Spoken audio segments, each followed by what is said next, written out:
Welcome to the Philadelphia Sports Table Podcast Show, the longest-running weekly Philly sports podcast show in the world. 12 years strong. Got a great show coming your way this week. I'm Jeff Warren here with my buddy Eric Leonard. How are you, man? I'm good, man. I'm good. Long weekend.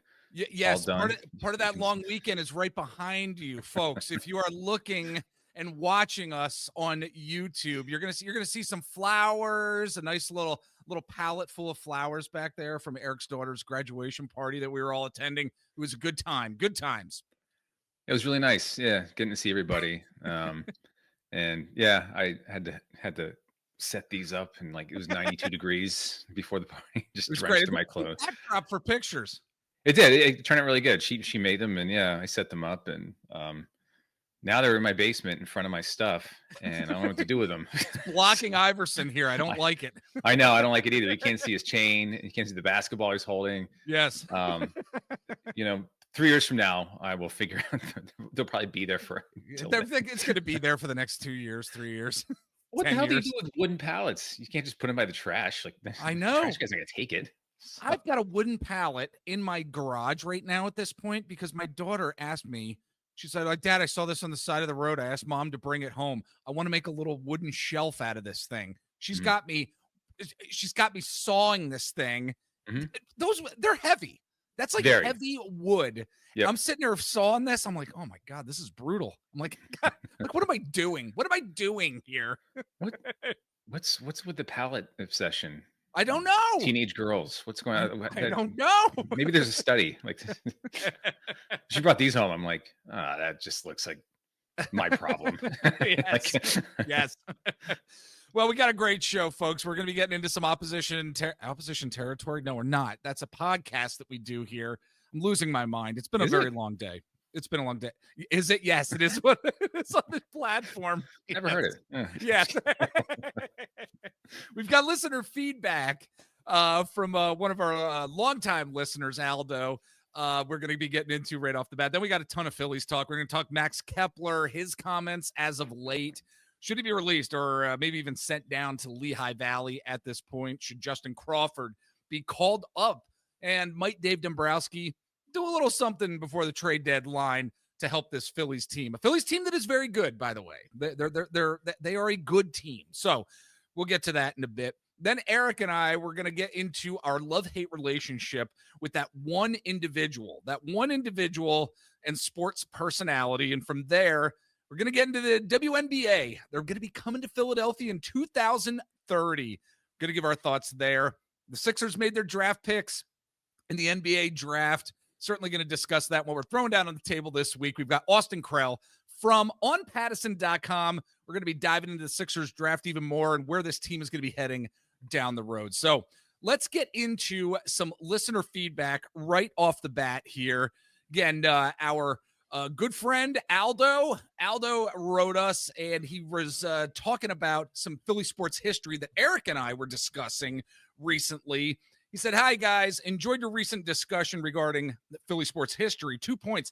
I always assumed that the shooting scene in the movie The Natural was inspired by the actual shooting of Eddie Waitkus. Some online research seems to suggest this was indeed true. I ended up looking into this as well, Aldo, and yes, Aldo sent along an article, and it's absolutely correct. Eddie Waitkus, he was on the Chicago Cubs. He was a very handsome boy, from my understanding. A very handsome boy. There was a lady who had a crush on him, became obsessed with him. Everything went downhill for Eddie Waitkus when he was murdered by this lady when he was traded to the Philadelphia Phillies. It was a fateful turn. When he went to the Phillies, that's when she decided to kill him, basically. So, but yeah, he was absolutely right in that. And I think, Eric, when we were talking about this initially, you had brought up and asked the question, was that story from The Natural? And apparently it was. Yeah, a couple of thoughts. Yeah, thanks, Aldo. Yeah, I think we brought that up in the show, and I wasn't sure. Having watched the movie 20 times, I just never went and researched it. If I watched that movie in like the time of Google, I would have known in 2 minutes. Right. So, the internet does have some good qualities. I don't know if he's handsome, Jeff. I just brought up a picture of him. I don't. You said he was a good-looking dude. I was going based off an article that I had read that he was he was a Chicago Cubs handsome first baseman. He's one of those guys that he looked like he was 50 at 25. Yes. Like, well, everyone lived hard back then. They looked terrible, right? Everyone smoked and drank. Wasn't Archie Bunker supposed to be like 44? Yeah, I think at the time of the show, he was. Yeah, how old was he on the show? It was like late 30s, early 40s, I think. I think he was like early 40s or something like that. Yeah, we're older than him now. Like, I know. But so sometimes, Hollywood gets things right. I hate when Hollywood takes a true story and kind of messes with it, and you go back and research. You're like, it's just ridiculous. The one thing The Natural did was they gave him a better name because Roy Hobbs is so much better than Eddie Waitkus. Waitkus, like yes. that is not a screen. It's not a screen symbol. Yeah, like, I think it's Waitkus. I'm not one to be talking about names and pronouncing them correctly here on this podcast. No, but I can only imagine the femme fatale character and actually going, "Oh, Eddie Waitkus, kiss me." Now Roy Hobbs definitely rolls off the tongue a little better, but yeah. Yes. Well, Aldo also said then because we were talking about Russian hockey and the Flyers beating the Russians. And he said the Russians were very dominant in Olympic hockey competition for some time before both and after the infamous game versus the Flyers. In fact, they won the gold medal 8 times, not getting it only twice over a consecutive 20-year span from 1956 to 1992. The only 2 times the Russians failed to win the gold was when the USA won the gold both times. So appreciate that. I did not know that, Aldo, so thanks for sending it along. And folks, we really would love to hear from you. Philadelphia Sports Table at gmail.com. Shoot us off an email. We'd love to respond to it like we just did with Aldo. So yeah, I appreciated that a little bit of hockey history there, Eric. Well, they were so good because they wouldn't let their players leave the country or do anything else in life. They had to play on the national team. That was pretty much the only game in town. Yes.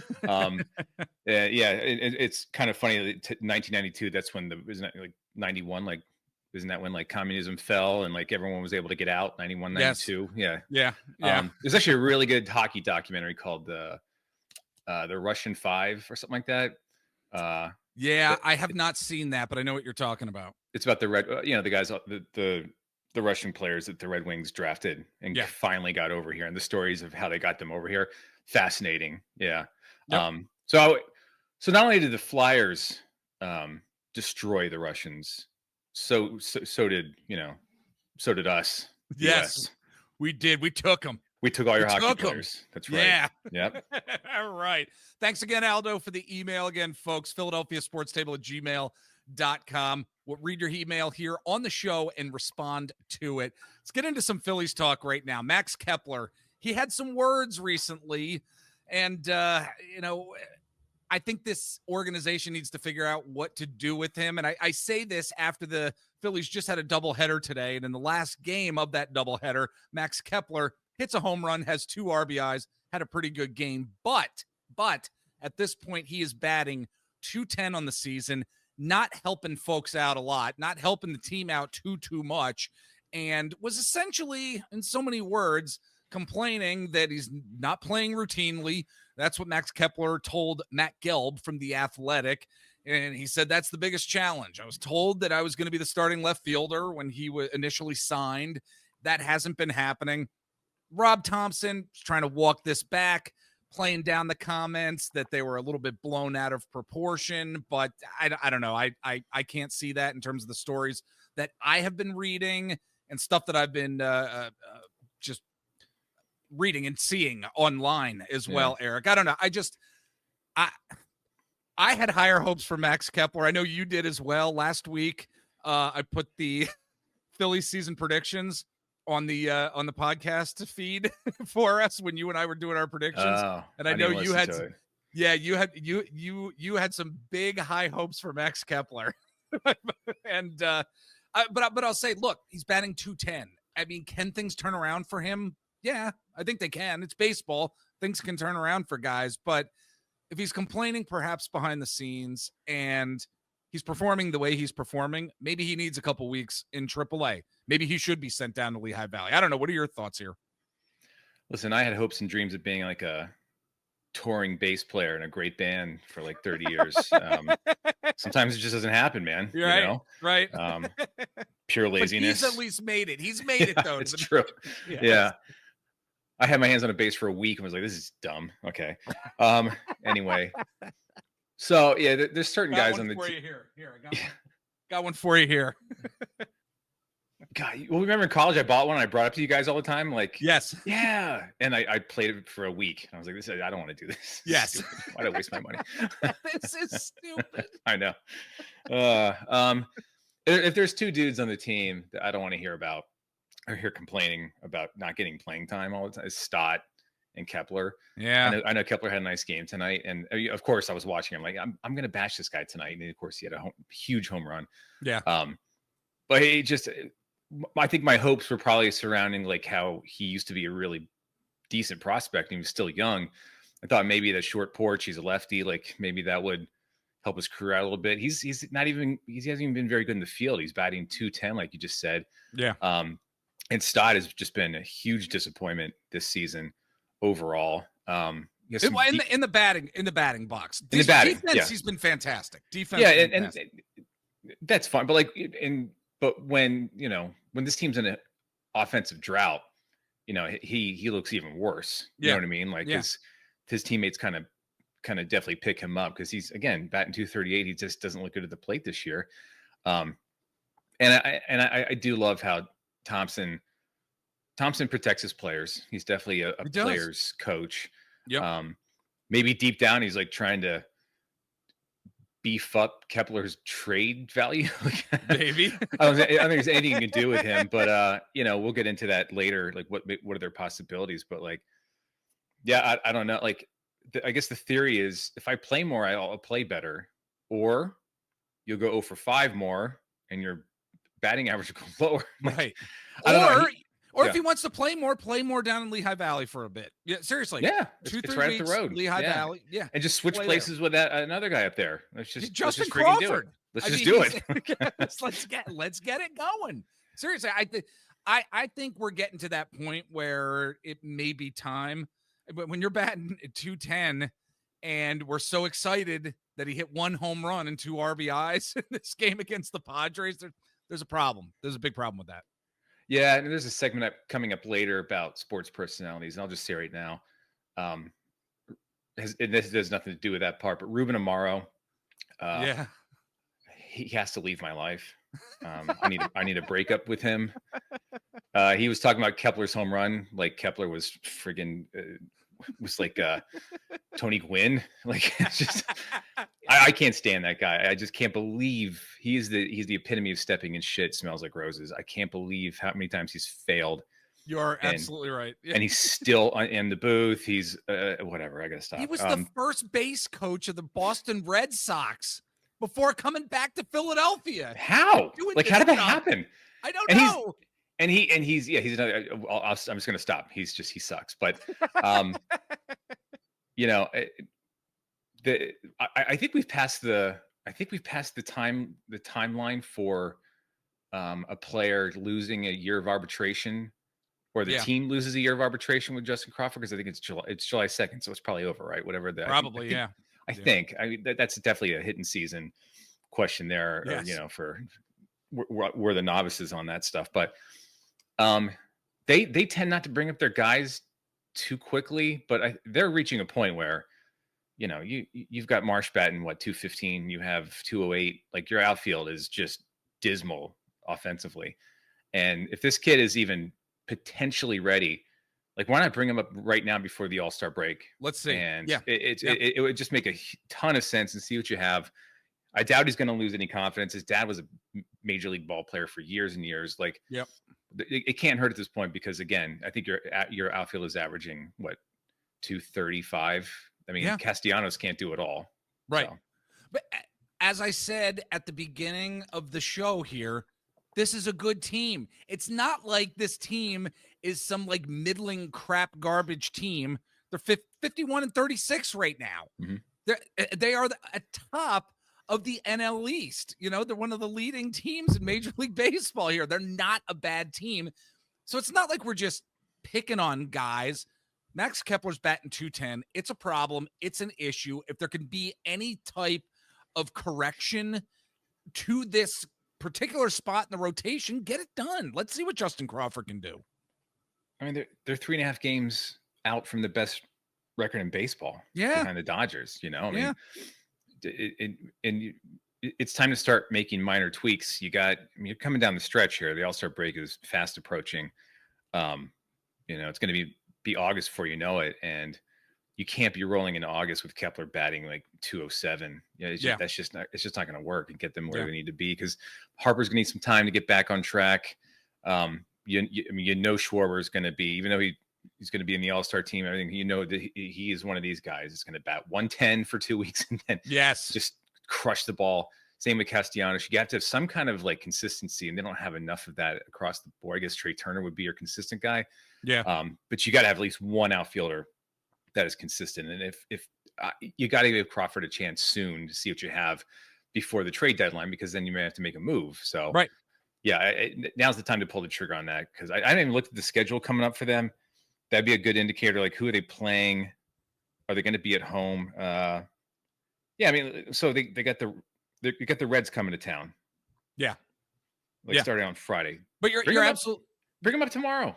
Absolutely. Seriously, bring them up tomorrow. Yeah. I mean, let's get into what Dave Dombrowski may want to do before the trade deadline, how this may play into, like you were just saying, how this may play into what they do at the trade deadline, because we all know we're talking about another batter and or the outfielder because of this particular situation now. Also potentially another bullpen piece, although the bullpen has not been performing too terribly at this point. The Mets actually traded Donovan Walton to the Phillies this past week. I mean, not a huge deal by any stretch. Donovan Walton's coming from the Mets for cash considerations. Deal was announced by Phillies AAA affiliate in the Lehigh Valley, where Walton was assigned. So who the heck knows what's going to happen with regard to Donovan Walton? Probably not too much, but at this point, again, this is a team that is atop the NL East. It wouldn't surprise me if Dave Dombrowski really didn't make a quote huge move. I don't think it's 100% necessary at this point. What are your thoughts? I wouldn't say a huge move, but I think the most glaring issue facing the Phillies going down the stretch when you're going to be in closer games with better teams is that the bullpen, it just feels like a tinderbox. Like, it's a roller coaster. I mean, Alvarado was our best, relief pitcher, and he's gone. He can't play in the playoffs. I mean, I think he'll come back by like September. But at that point, why even bother? Jordan Romano is our saves leader, and his ERA is 7.28. He had a horrendous start, and he's been better. But man, it gets drab pretty quick. Like Strom, Lazar, Kirkering, Rangel, it's Taijuan Walker's is pitching well, but like those ERAs in the 3.5 and above in your bullpen, like where's your guys with like the two? Like, I guess Kirkering is that guy, but like I think that's where they're going to have to definitely address. You're not going to make major changes there, but that is, you need to get a couple more bodies, a couple more arms there, because again, we're winning games by like 5-1, like we did tonight, or we're losing like the game before it's 7-1, and our starting pitching's been fantastic. I think we're probably good there if you can get an arm, but like, what are you gonna move to get a good arm? Well, that's the thing. I said it last week on the show with our friend Matt Rogers. It's like Dave Dombrowski didn't make a move last season with the top prospects. What makes us think he's going to do it a year later? You know what I mean? Like, he didn't make the move last year. I don't think he's going to do it again this year. Maybe for draft picks in the future, but I can't see a major move being made where Andrew Painter's not being moved. I doubt Justin Crawford's being moved at all. Mick Abel, I don't think is going to be moved. I don't know if he could even be moved at this point after some of his recent performances, but I don't think we're going to see a major move. I really don't. And you just saying that made me think of something. Like I said, they don't tend to bring their younger guys up, but they did bring Abel up, and I'll give them that when they needed an arm. I think if Painter shows any signs of like he can handle himself, with Nola. I'm just thinking Nola's done for the year. Yeah, with those nagging injuries he has and his age. Yeah, it's just such the rib area for a pitcher is just it's such a bad injury. But but you're not gonna bolster your bullpen through your farm system. So like I think that's where he wants to concentrate his and then go after the dumb teams. The Pirates are out there. Who else are dumb teams? The White Sox are looking to trade anybody. Like yes. Just hit up those teams, get their best relief pitchers, and go. I think that's like the bring Marlins. Up Crawford. Yeah, bring up Crawford straight for some bullpen help, and maybe get a starter. Hopefully, maybe Painter comes up. I don't know. But I think that's you don't want to touch too much because, again, Phillies lose a game, everyone's on Twitter. It's like I know. Fourth best record in baseball. I think we're okay. Like we're doing getting all there. right. Doing all right. Yeah, absolutely. Well, as we're moving along with the discussion here, moving along with the show, and before we get to our first break, something I've really been thinking about a lot. We're watching different drafts, and we're certainly going to get into the Sixers draft in a bit here. But there's so many different sports personalities. There's not too many national sports personalities anymore. But when you're watching, whether it's on YouTube, you're watching ESPN, you're watching, even NBC Sports Philly. I mean, there are a lot of sports personalities that are really hateable out there. And there's ones that I like as well that people generally like, I think, too. But there aren't too many who are right in the middle where there's this love-hate relationship with. And we're going to get into that right now. Give that one individual, that one sports personality that we have a love-hate relationship with. Eric, I'm going to be going with one, Stephen A. Smith. And I'm going with him because for years, I truly enjoyed listening to his show on SiriusXM. I remember when I would go on my lunch breaks and I would like go to Wawa or something. Just love listening to him in the car. It was fantastic. You fast forward to this past week at the NBA draft, and he was out of his mind, just over the top, and I couldn't deal with it. I'm like, I hate this version of Stephen A. Smith. I love him when he's in front of the microphone, actually in a studio talking, not yelling. When he starts yelling, I just have the hate part of the relationship come out. So I don't know. That's my love-hate relationship with a sports personality. Who is it for you?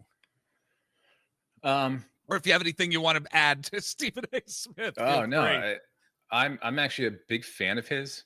I know a lot of people dislike him. I've never understood it.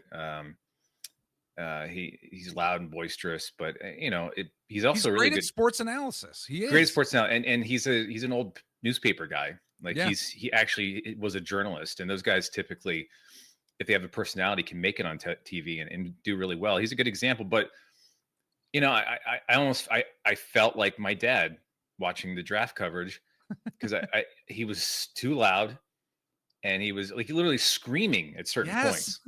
Like when Jeremiah Fears was drafted, you go on by, like talking about his ice, and was screaming that this is my guy. And like that's if you want to make an exuberant set and have it kind of be fun, that's one thing. He's screaming at the top of his lungs. No one's doing analysis at this point. Right. This guy's like, all Stephen A. said about the kid was, man, he's a baller. Like, wow. Thanks, man. Can I get Jay Billis, who actually watches college basketball? Like, give me some insight. Is there anybody on ESPN, ESPN Plus? Because there were two separate broadcasts. I went to both of them. Right. They're both terrible. Right. The woman's talking about the guy's cousins and how they were teammates in AAU. And Kendrick Perkins is like, man, this guy's a dog. He's a pure dog. I'm like, where's someone to tell me about it? How do they handle a pick and roll in defense? Like, how good are they on their rotation to the wing for open three? Like that, like none of that. We didn't like Jay Billis. They had on a couple times, and he knew that kind of stuff. But that was one of the worst covered NBA drafts I've ever seen. I don't care one about those personal stories, really. I don't like. No. I mean, unless there's something like really bizarre. Like, for instance, Porter Martone getting picked by the Flyers. He was a Flyers fan, but he was a Flyers fan. Let's talk the NHL draft too, then, please. Yeah. Okay. Once we get, when we get to the Sixers draft, we'll talk about that. But I'm just saying, like, that was actually an interesting story. Yeah. The kid was a Flyers fan. His parents drove him up to a game once, and he's a fan, and he got drafted by the team that he's a fan of. That's pretty cool. That's a cool personal story. I don't know if you know this. Cooper Flag's from Maine. Yeah. Oh, really? Yeah, they didn't hammer that home enough. My God. How did it slip by me? It was so bad. Unfortunately, Stephen A was one of the worst elements of it. It was so bad. Yeah. I know. The one guy for me is, this goes back a little bit, but he still shows up on TV every now and again, as he looks older and weirder and more squirrely eyed.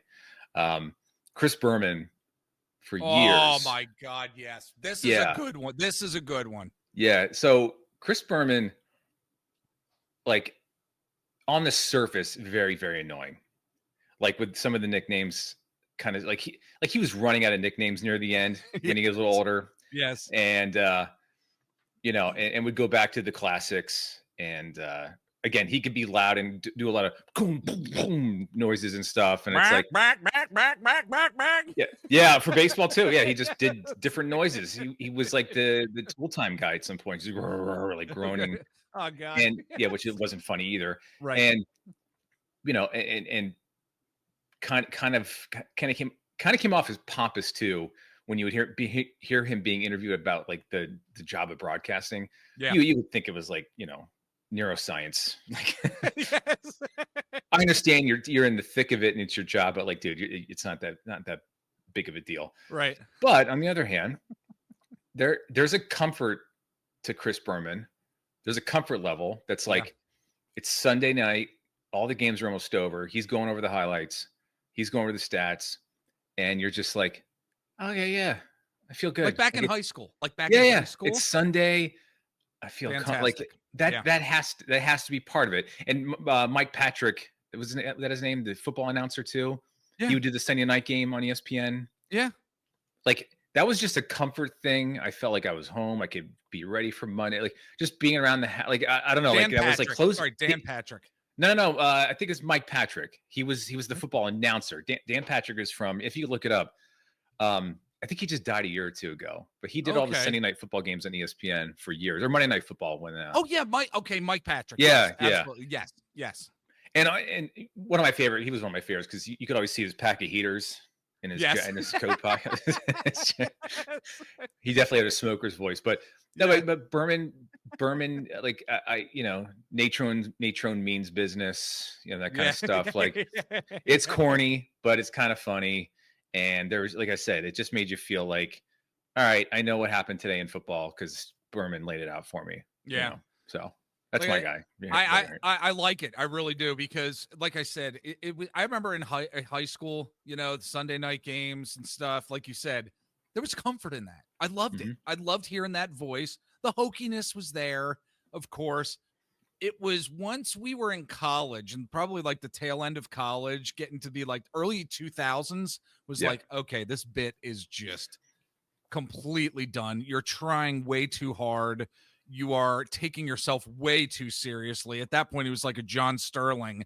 He's probably got easels up in his special room of the house, trying to write sayings. Oh, what do we got for next week? Oh, I thought you were going to say he's painting pictures of himself, because I wouldn't put that past. That too, yeah.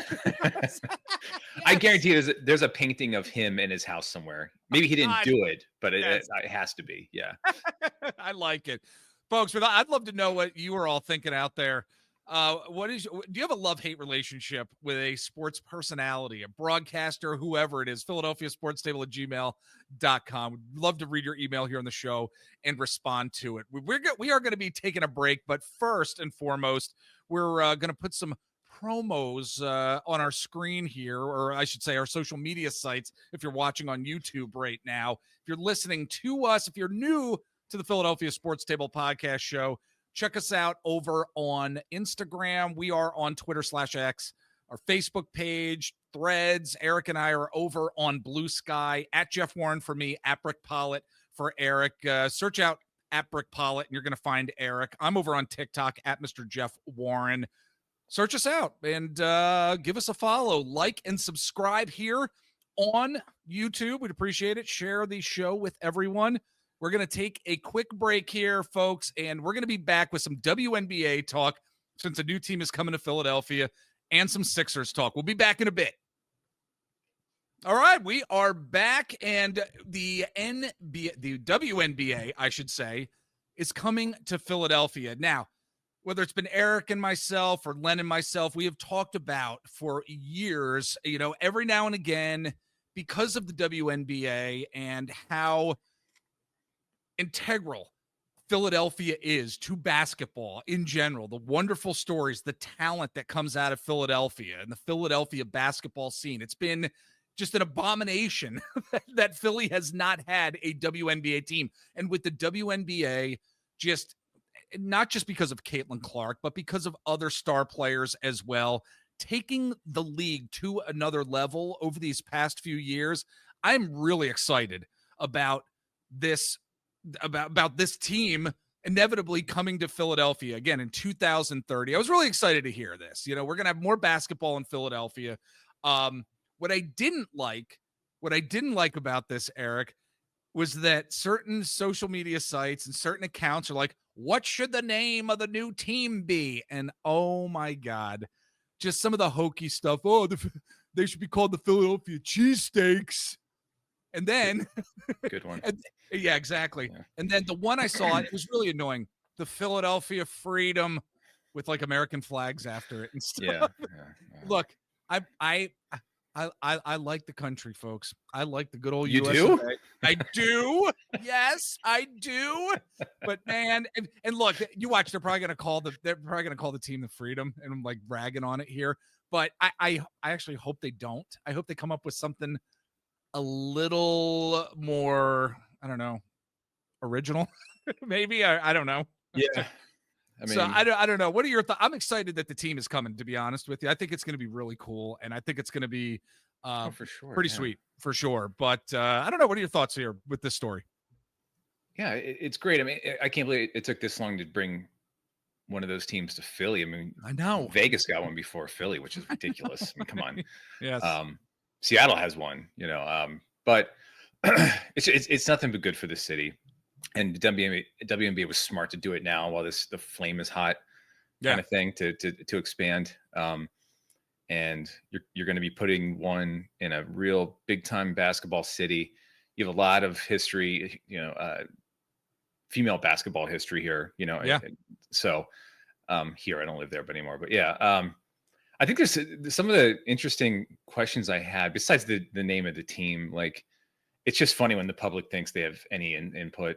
Like, right. It's owned by a corporation. They don't care about you. Exactly. And even if they have one of those, like, what should we name the thing to, for popularity, get popularity, they already have one picked out. Right. Like when the Magic came about, they had apparently they had like a contest. What are we going to name the Orlando Magic? What did the Magic get? Right. And people were calling in left and right and sending letters in. It's like, they were always going to be the Magic. It's never going to. How about Washington? How about Washington when they were the Washington football team for a couple years? It took them 2 years to name them the Commanders. Yeah. Are you kidding me? They were they already had the name picked out. Come on, give me a break. Yeah. It's a marketing ploy. It's a marketing ploy. There's licensing involved. It's all kinds of shit. But yeah. Yes. So just don't make it the Freedom. I don't hate freedom. Some people might say I do in this country because I actually have dissenting views sometimes. But like, it's just so hokey. Like, it's corny, man. Like, yes. How about? Thank God the New York is already to Liberty, so we can't do Liberty Bells because that would suck. There's nothing else in Philly, so that's pretty much our only option. Whoa! So hopefully, hold on, you're onto something here. Okay. Excuse me. The Philly Bells. Oh, it's bad. BELL. I know. I already know. Did you have to put your head like, oh, clever? Yes, Jeff. I knew we meant the Bells. What else? How about the Philadelphia trash bags? Oh, with the trash strike right now down there. It looks awful. No, it's already a me name, but like, my big thing, where are they going to play? Because I think Could be a new arena, I think. Yeah, because don't some of these new places, like, are they playing where the NBA teams play, or don't some of these places have their own usually places? do. They usually do. They Okay. usually do. But I mean, with the Wells Fargo, it's not even called the Wells Fargo Center anymore. It's like Xfinity something now. Oh, is it it's really? actually not. Yeah. They actually took Wells Fargo Center off the. Okay. It's Xfinity something. So. All right.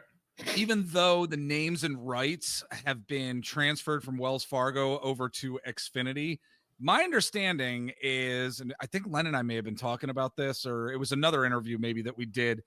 I think the Navy Yard is going to be the next place for a lot of the sports teams, like whether their offices are going to be there, but I think the new arena is probably going to be over there. Whenever the Eagles end up leaving Lincoln Financial Field, whenever they quote outgrow that particular stadium, I think probably over in the Navy Yard is going to be where the new football stadium may be. But there's going to be a new Sixers and Flyers arena for sure at some point down the road here, and it's probably gonna be over in the Navy Yard. Yeah, it makes sense. Like I was just down there a few months ago for a while because my company's home base is down in the Navy Yard. Yeah, and it is super spread out, plenty of space for new buildings. You could definitely put two new arenas down there. Yeah, like it's kind of a wasteland down there. It's really they're building it up in spots like where my company is, but like you could easily do that. But here's my thought, like on this new team on the Bells, like if this is actually the perfect team to build that downtown arena for, but like a smaller version because I think the average attendance is like 8,000 to 10,000 people, but that's when Caitlin Clark shows up. So it's usually like 5,000 to 6,000. Yeah. Why not put like a 10,000 seat venue, smaller, more basketball happy? It's a little tighter, goes up higher, right? Yeah. Like the Pacers arena, they built the perfect arena. If you watch that, the fans are right on top of the court. Yep. It's not a massive facility, and like maybe and you're not going to get a ton, like all that crazy traffic that you'd be getting with the Sixers and the 25,000 people. You could have like 10, have your downtown arena there. Yeah. Not as congested, but you still have a basketball court and actual professional sports in the city for the first time in ages. Yeah. I just when I saw that story, I was thinking like, well, here's your chance for a stadium or arena in the city somewhere. They probably want to share resources, though. Do you know what I mean? I know. From a financial standpoint, it's a fantastic idea. It should happen. It is WNBA. Yes, you always have great ideas. All right. Well, let's move along here and to get into some Sixers talk here, because the Sixers, they made their draft picks. I did think VJ Edgecombe was going to be drafted. He certainly was. And we're certainly going to be getting into him in a little bit more detail with what we're throwing down on the table, our discussion and interview this week. But, buddy, what were your overall thoughts? Did you like the way that the Sixers draft ended here? Oh, yeah. Yeah, I was extremely happy. The only I talked about the show a week or two ago. Was like, I think my point was either you trade the pick and get rid of Paul George's astronomical contract, but still get another pick in return for that. Like the Jazz, the rumored Jazz trade that was on the table. That was like the only option. But then in the end, it was really like, well, you got blessed with the third pick. Of the draft. Really did get blessed. The only thing better would have been 1 or 2, right? But and they sat there at 3 and they took the best player available. I think he's going to be a stud. He's a sick athlete. I think he's the best athlete in the draft, in my opinion. Yeah. And there was questions about his shooting, but then I watched a couple interviews with guys that know their stuff. Zach Lowe being one of them, and he was just talking about Baylor's system just didn't revolve around outside shooting. So he didn't shoot a lot of 3-pointers. It just wasn't how they ran their offense. But from everything I've read now, like he's actually an excellent shooter, just didn't really get to show it in college. So, so the ability to slash to the rim, and his vert's got to be in the 40s. Like that guy, leap out of the friggin' building. And the fact he can shoot threes, and that he's an absolute workout animal. You saw him the next day. He got drafted. He was in a gym the next day, like shirt, like sweating his ass off, going against actual competition. And I was just like, I didn't see a lot of that. I didn't see Cooper Flagg who's from Maine, by the way. I didn't see him in the gym that following day. I didn't see Dylan Harper. You know, they might have, but like I saw Edgecombe in there, and just the fact that I think this is huge. I still think this is important. Like, he's hungry. Like he not just to win, but he wants to play hard and get better, because he came from nothing. Yeah. His family and him lived off a generator for 7 years, I think he said. It's incredible. Yeah. Yeah. It's funny when people say, yeah, he's from the Bahamas. I'm like, well, he's not on like the beach part. Like, exactly.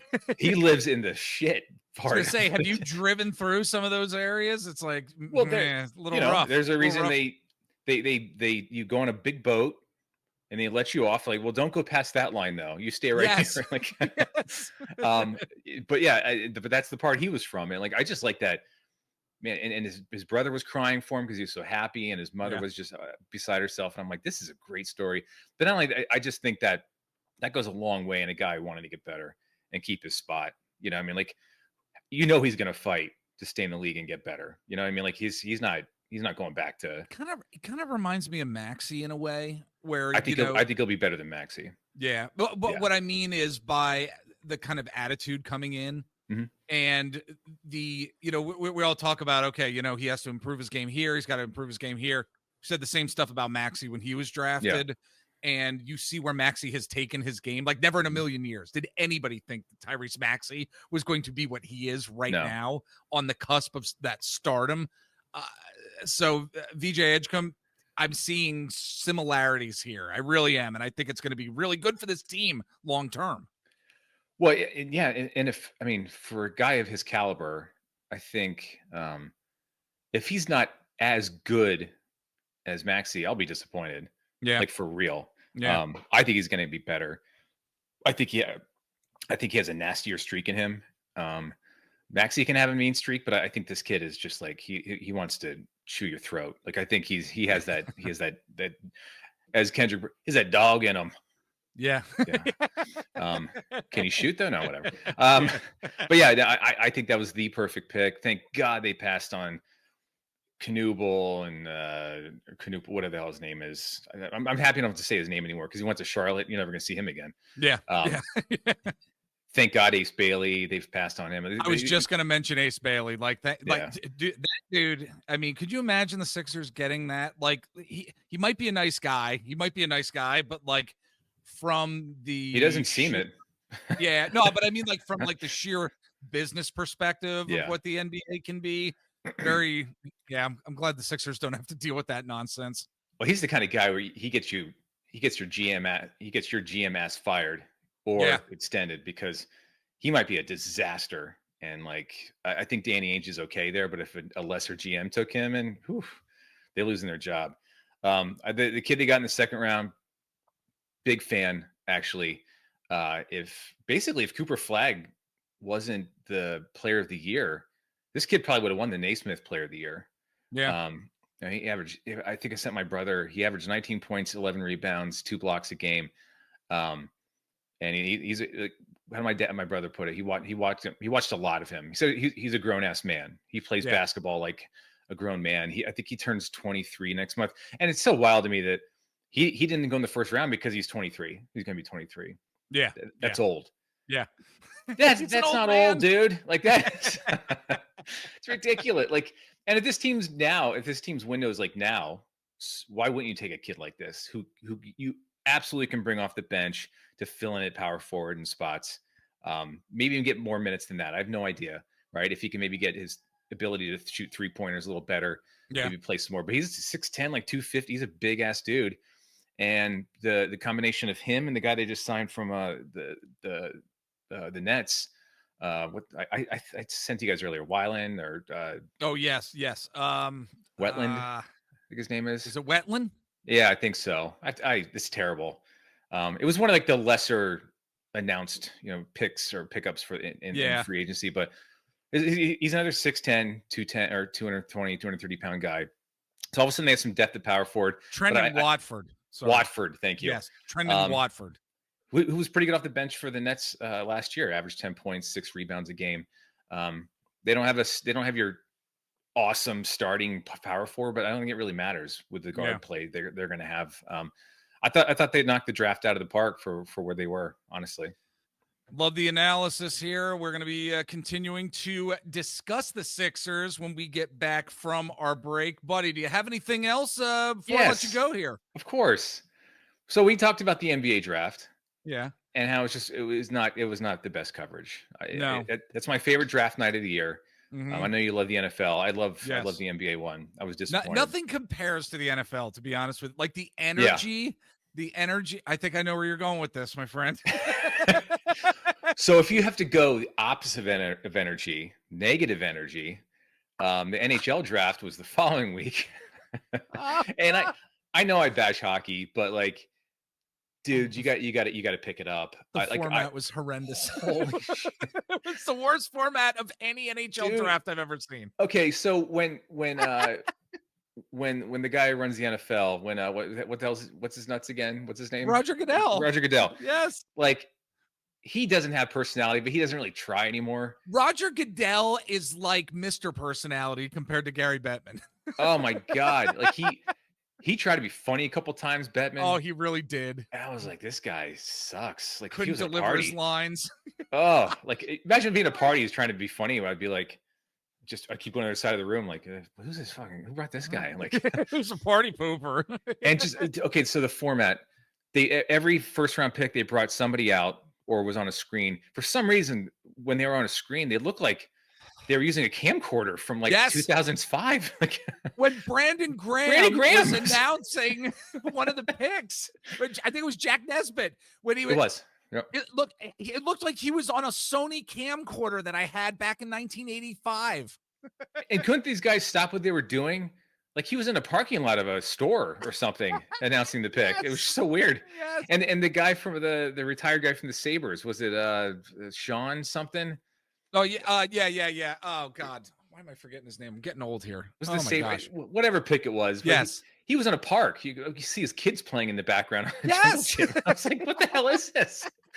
But then they brought the players back into that back room to talk with the GM in the front office, and it was the same discussion, team after team, prospect after prospect. It's the same thing. It was the worst format ever. And you're putting these 18-year-old kids on this on the you know on the stage, basically. Like, spotlight's right on them. Right. Their whole life just changed. They're nervous as hell. They're in front of a half-filled auditorium. I mean, that thing was. They probably should have darkened the back of it. They we're not fans to fill that thing. And the smattering of applause for the picks. It's so quiet, no energy at all. No, they're like. When the kid for what's the kid's name? The first Flyers kid they took, Porter Martone. Yeah, Porter Martone.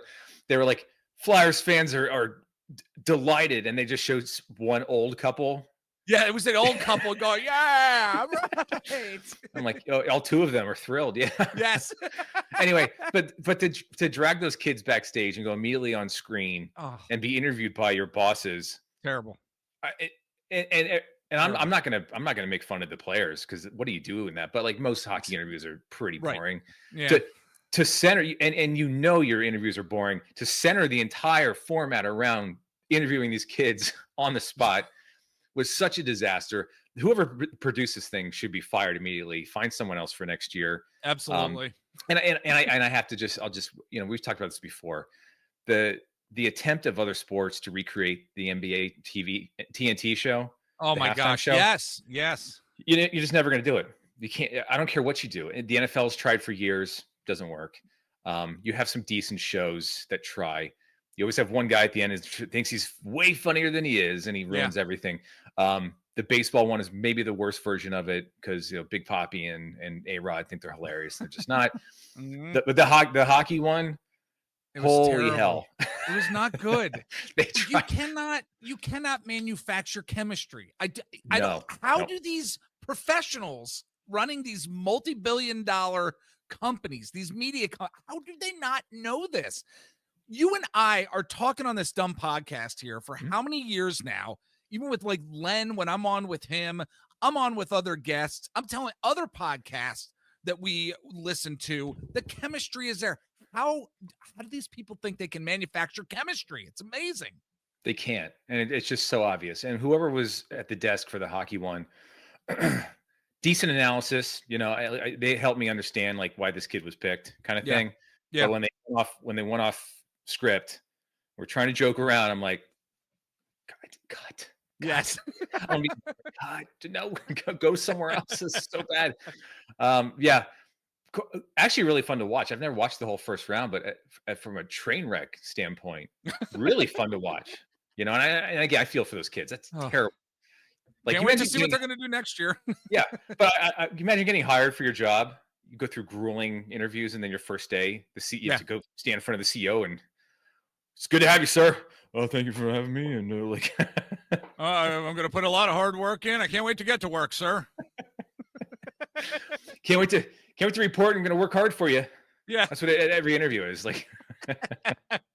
I'm glad we ended on that bit. I'm glad we ended on that. That was fantastic. What a great discussion. All right, I'm a fan now. I'm watching every year after that. Oh, fantastic. Can't wait to see again what they're going to do next year. I'm not going to watch the games, but I'm going to watch. Well, thanks a lot. All right, everybody. We are going to take a break. We're going to be back with some more Sixers talk. Stick with us. And joining us this week, I finally have him on the podcast. He is the Sixers beat writer over at onpattison.com. Love the folks, love the content over at On Pattison. If you have not been over there, check out everything they have going on. Fantastic content. We've got Austin Krell. Buddy, how you doing, my man? Not bad. Thank you for having me, Jeff. Yeah, it's great to have you on the show here. In all honesty, it's been like a long time since I've been wanting to have you on, finally have the opportunity. And I'm like, yes, thank goodness, because there's a lot going on in the world of Sixers Nation here. And my co-host Eric and I, we were just talking about the draft. We were talking about what VJ Edgecombe and Johni Broome, like what they're going to be able to give this team in the future. And I know you've done some analysis over on Pattison about both players. I mean, you wrote a pretty good piece this past week about the qualities that aligned Edgecombe with the Sixers. So just want to get into this and, what we're going to be seeing with this team. What are your thoughts about what type of players these guys are here and what they're really going to mean for the Philadelphia 76ers moving forward here?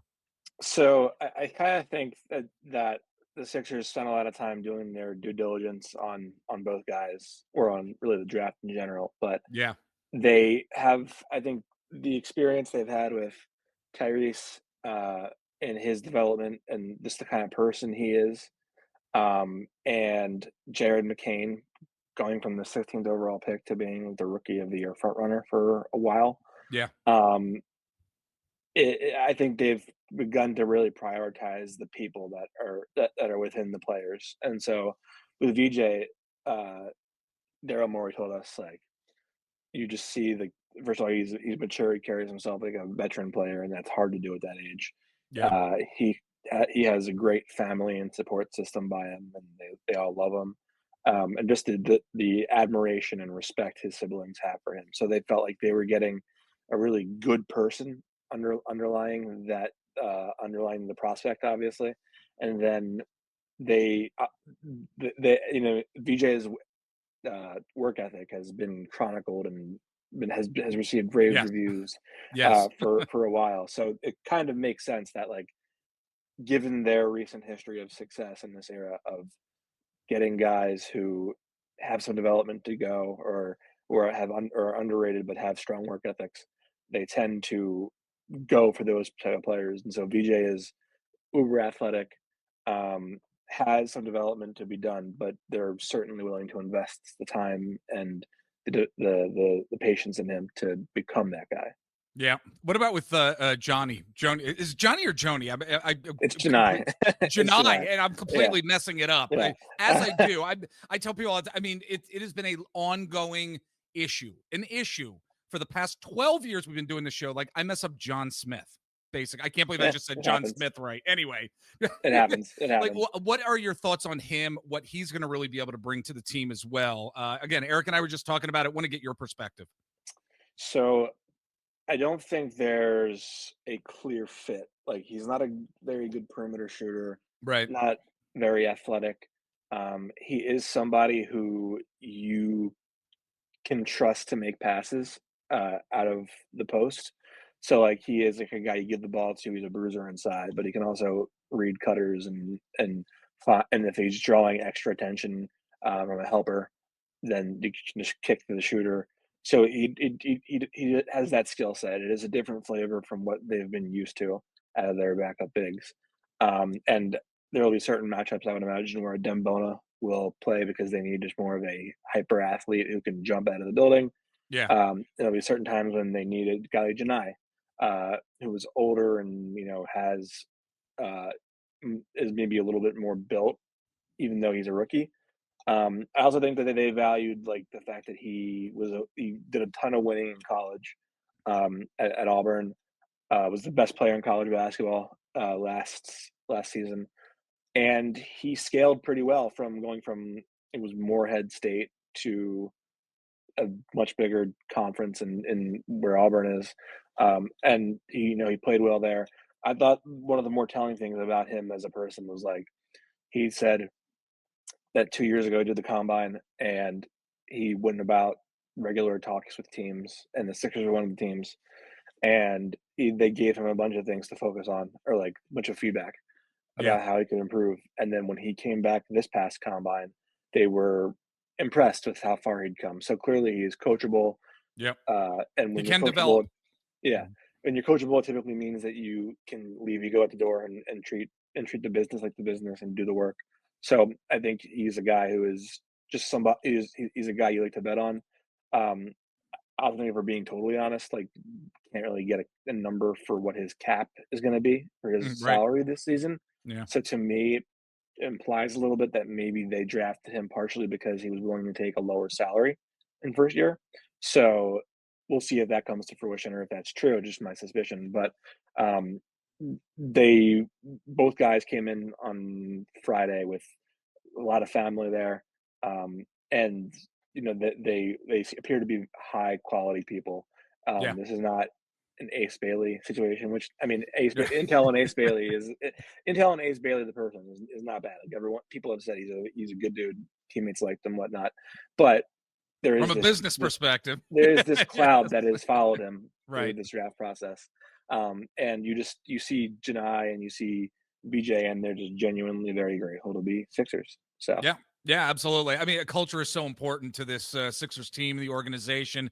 They've got two great guys coming in for sure. But as we're moving along here, Austin, I think it's interesting how these new draft picks, how we're looking at them, how they're going to play into the future of what this Sixers team may or may not be. I mean, everything is about health with Joel Embiid and with Paul George moving forward. Everything. We know that as a fan base, but I'm wondering, what are your thoughts on some folks in the fan base saying Sixers aren't going to go anywhere next year? They're not going to go anywhere next season because they're running back with the same group of guys, same old group of guys. That it's that narrative. I want to get your thoughts on it because, like, while I believe there's some validity to it, I believe there needs to be balance with what we are seeing with this team in terms of its roster construction and what the realities are in terms of contracts as well. So I don't know. Can the Sixers be successful, quote, running it back with much of the same talent? What are your thoughts? yeah, I mean, it isn't like Joel is coming back from a fluky broken hand or like a Right. fluky thing that Yeah. is you take the time off, you get treated, and then you're ready and you're 100%. Like this is ostensibly going to be a chronic knee issue throughout the remainder of his career. And it's the bet that they're making is like, can we just capture the year where he's healthy and he can just keep it at bay long enough to go on a playoff run? And is it a good bet? I have no idea because I'm not a doctor, and Yeah. I, We don't know. right, and like people act as if they do know, and I'm like, Right. okay, but you don't know. Like you're not accessing his medical records. You don't have the institutional knowledge of what is happening day to day, how he's feeling and responding. He could like, for instance, the Ringer ranked him 83rd or 84th best player in the league. He could come back on day one and feasibly return to a high level of his former self. And if that's the case, then he's very clearly a top 30 player in the league, 25 player, whatever you want to call it.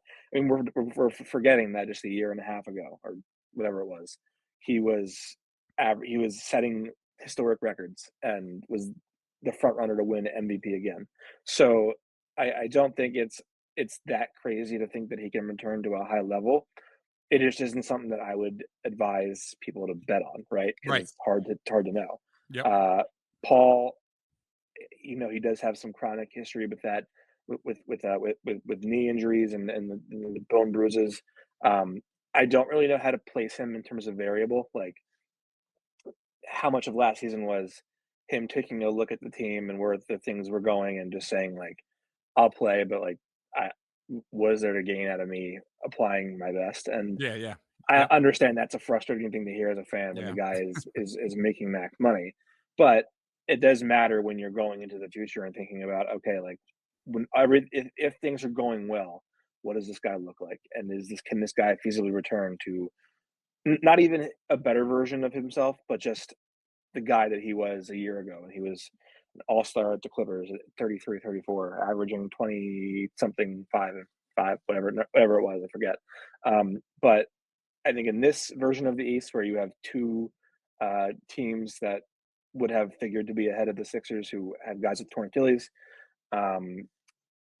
there is a path where if you happen to hit everything right and get the inverse of last year's injury luck, you could very well be, the top of the East. Now, would anybody believe in that team?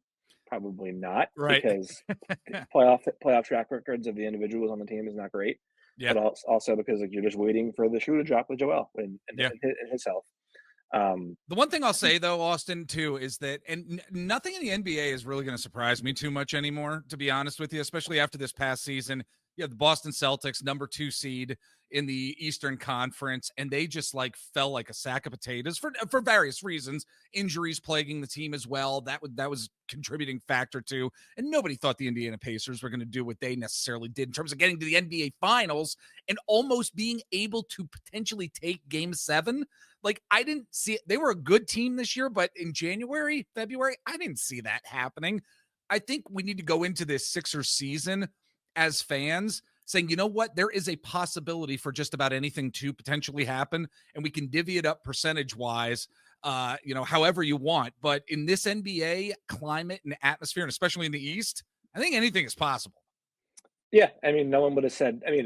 There was some writing on the wall a year ago at the Celtics because they had just sold to a new owner, but very true. Yeah, no one would have said that they were about to undergo a massive makeover and tear up the core of Porzingis, Tatum, White, Holiday, and Brown. So you never know what's going to happen, especially with this new collective bargaining agreement. So many teams change course so quickly. Indiana was thought to be a mainstay, and now they just lost their center, and Tyrese Halliburton's out for most of, if not all of next year. The Cavaliers figure to be in the mix. Orlando is getting better. There are other teams that are Detroit. Other teams are getting better, and I'm forgetting about. But point is, this is not the West where you have a 68-win locomotive, all under cost controlled contracts in first place, and you have the Durant Rockets in second place. It's an open conference right now, and I think you have to, even if you don't want to open your heart to it, which I totally get as a fan, you still have to go in with the logical thought that there is a chance that this could actually swing in Sixers' favor. And it's actually a really good year. Absolutely. Again, folks, talking to Austin Krell from onpattison.com. Austin, let everybody know where they can find you on the interwebs out there if they want to follow what you and your colleagues are doing. Yeah, you can find me on Twitter or X at NBA Krell. Right now we're in the middle of off-season work, so most of it is I'm every day I'm staring at the cap sheet and figuring out what's going to happen next and how it's going to break my brain. You can find me on Blue Sky at austinkrell.bsky.social if you're there. That's mostly where I do most of my posting. So yeah, that's where you can find me. Awesome. Sounds good. Well, there is a name that used to be on this 76ers team that I am able to actually say correctly, and that's Gershon Yabusele. This gentleman is now a New York Knick, and it pains me. It's tough. It's a tough one to swallow for sure. Him going to a team that's likely going to be near the top of the Eastern Conference next year. It was just disappointing as a fan. I wanted him back, to be honest. Why do you think the Sixers basically didn't want to keep him around, or maybe just didn't necessarily try hard enough? You talked about how you're looking at the financials, you're looking at the sheets every day. There were obvious money issues with this as well, but Gershon Yabusele becoming a Knick, could the Sixers have kept him around? What are your thoughts here? So financially, yes, they could have kept him around. It's possible. I would say, like, in terms of just legally, yes, it could have been done. Now, I think we have to take a step back here and think, like, okay, what do they have left to do? And Quentin Grimes, say what you will about the quality of team he had around him, or that the Sixers went 4-28 after the trade deadline, whatever it was. Was it 4-20? It was something like that. It was about that. Yeah. And like the guy was at the best half season of his career, and he outshot his shot quality, so he was making tough shots literally every game, all game long. Athletic, really good point of attack defender. He figures if you scale him down in a lesser role with Joel and Tyrese and Paul George next to him, he should be able to excel or keep that same efficiency going. So you have to ask yourself, like, okay, what matters to me more, Quentin Grimes or Gershon Yabusele? Yeah. And I think part of the logic has to be, Grimes is not only a restricted free agent, but you also have the bird rights on him. You can match whatever it takes. Yeah. To keep him around. And you look at this roster, and it's $55 million for Joel, $38 million for Maxey. This is next season. $52 million roughly for Paul George. And then there's a massive, massive, massive drop in the annual values of their contracts after that. So you're finding that there's not a lot of trade flexibility up and down this roster. So even if you're not the biggest Quentin Grimes believer, even if you don't think he's worth what he's asking for, he's still an asset in that you get him back. Let's say you're giving him 16, 17, 18 million a year. Even if you find that other needs emerge, there is still you can still use him as a trade chip to get somebody else or get a couple of other guys down the line. So in terms of it, whether it be a player himself or just having that trade asset, it is important to keep Quentin Grimes. And you can't, in the order of operations on the cap sheet, you could not afford to go spend any significant money until you knew what Grimes had to offer. Yeah. Or what Grimes wanted. You could, I wouldn't make this case, but you could say, like, if Grimes had just agreed to his deal sooner or like been reasonable sooner, maybe Yabusele is still here. Maybe it's true. Maybe it's not true though, because I think we all assume that. I think a lot of people assume that just because the Sixers have access to the mid-level exceptions, it doesn't mean that they're going to use them. In fact, it is pretty punitive if you choose to use either exception. And the Sixers might look at it as like, we are committed to this team, but we really don't know what we're going to look like or what we're going to be in need of at the trade deadline. Yeah. We don't know what trades we might make. And we just don't feel like capping ourselves at this price, at this total payroll by committing to Gershon Yabusele now. So he leaves, and he was a very good find for them on the minimum last year. Obviously a fan favorite, really good person. I was going to get limitations that made him a little bit overrated locally. But he was one of the few good things that stood out. A terrible season, so naturally there's some emotional equity there. There is, yes. Yeah, and I mean, I think Trendon Watford, who figures to play a significant role in this team, we don't really know much about him because he played with the Nets and no one's watching the Nets. But there is a different contrast of skill set there that, like, similar size to Yabusele, maybe not as bulky and built because he doesn't have the years of professional experience that Yabu does. Yep. But different set of skills, does some things that they needed and didn't have last year pretty well. So you rather take that flyer on a guy on a minimum than pay a guy in the mid-level when that decision can restrict you more. Yeah, makes sense. It does make sense. Absolutely. Well, as we're moving along with the conversation here, there was a lot of disinterest amongst Sixers fans with having Eric Gordon returning to this team. Now, I know it's Eric Gordon. It's not the greatest storyline to necessarily be talking about, but I think it's an important storyline too. Sixers giving him a 1-year deal. It's a veteran minimum deal, as you know. And I say it's important because it appears the idea for him is to be that mentor to VJ Edgecombe. And I'm wondering what your overall thoughts are on this re-signing and what it could actually mean to the development of this rookie who we have high hopes for. Eric Gordon, your thoughts on the re-signing here? What are you thinking? I would say with Eric, I'm a little bit surprised that he's back just because I didn't get the sense from him that he was like loving this idea of playing a major role on a team that was not winning. Right. And I mean, he has made comments in the past, like when he was playing for Houston, they were clearly rebuilding, like very clearly miserable in that situation. So the fact that he came back tells me that there was just not a competitive market for him.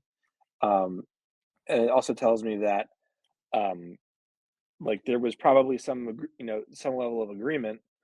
Hey, if you opt out of your second year here, and if you do that for us and lower the cap hit, because there is a lower cap hit in the second, there's a higher cap hit in the second year on a minimum deal if you sign it for 2 years, obviously. Yeah. Than there is in the first year of a new minimum deal. So basically, they said we can give you more money on a new minimum 1-year deal, while also lowering our cap hit by doing that, if you agree to opt out. And so it's mutually beneficial. They did that with it was a similar thought when they re-signed Montrezl Harrell a couple summers ago. Yeah. And so I think I'm not surprised in that sense that he's back. I do think that Eric was a lone bright spot as a shooter for them. Like overall, like he was very clearly overtaxed defensively and trying to like drive off the dribble, and he was very much showing his age there. But as a shooter, he had a really tough 2 months, and then he really took off. He shot like 52% from three the last month before his injury, which is excellent. He also was a really good spacer. Like he would shoot from 35 plus feet out and make it regularly. And while maybe you're good for 2 of those makes a game and it's only 6 points, it's the skill set of like defenses understand I have to account for this guy. And if you get another shooter out there on the court in a more limited role, ideally, that just makes it a little bit easier for Tyrese Maxey or the other guys who you care more about to do their jobs. Yep. Then yeah, it's probably worth it. With VJ, VJ played a significant role for the Bahamas team last summer in the Olympics, and that team featured Buddy Hield, Ayton, Eric Gordon, and part of their problem was that Eric Gordon was their starting point guard, and you're not going to get very far with that.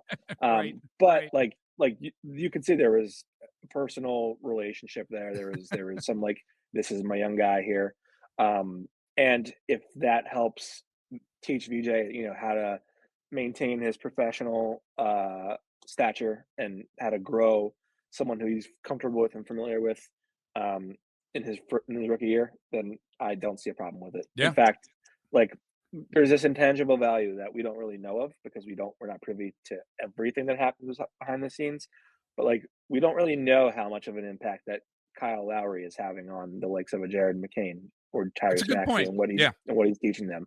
Yep. Same thing can be said for Eric Gordon. We don't know how much value, he's providing for young guys like, whether it's McCain, whether it's Justin Edwards, whether it's VJ Edgecombe. So I think while I understand you don't want to get older and you don't want to run back a lot of the same guys you ran back last year, I typically am someone who doesn't mind if the last and second to last roster spots are minimums for veterans who are providing as much intangible value as they are tangible value. Yeah. Well, before I let you go, buddy, free agency is basically upon us here. So, and I know it's a general question, but How do you think the Sixers are going to handle free agency this offseason? And who are you hoping they may end up targeting here? So I don't think they'll do it, but if we're looking at a situation where they want they want a veteran guard with a lot of all-star equity and experience. If you're really thinking about bringing Kyle Lowry back, I think you might as well also be like, well, why don't we just like call Chris Paul and see what he's up to? There you go. Yes. It is somewhat laughable given how old they are. But if they are hell bent on keeping a second coach there on the floor, if you're gonna go for one, you might as well go for Chris Paul, who's the best. Exactly. Now, Chris Paul obviously wants to be out in the West Coast, wants to contend. This is obviously a big question mark, and it's not even close. It's the exact opposite coast as the West Coast. So I wouldn't count on that. I certainly wouldn't think it's going to happen. But my logic would be if you're gonna entertain seriously bringing back Kyle Lowry, might as well at least go for Chris Paul. In terms of what they will do, they sit 20 million below the second apron right now. I would assume most of that money will go to Quentin Grimes. And in that case, they will have room for like one more minimum contract. So maybe they'll give it to a veteran. Maybe they will go some bargain hunting again. I would keep an eye on what they do with Andre Drummond. Obviously, there's been a lot of smoke to the idea that they would look to get off that contract. I think with Pat Connaughton being traded by Milwaukee for basically the cost of a second-round pick, it shouldn't be all that challenging to get rid of Drummond at worst case scenario. So if they can find a way to shed that salary, maybe they trade Oubre too. You're opening up a significant bit of money to spend elsewhere. Yeah. But I also think like this is a poor class of free agents. The market is drying up pretty quickly.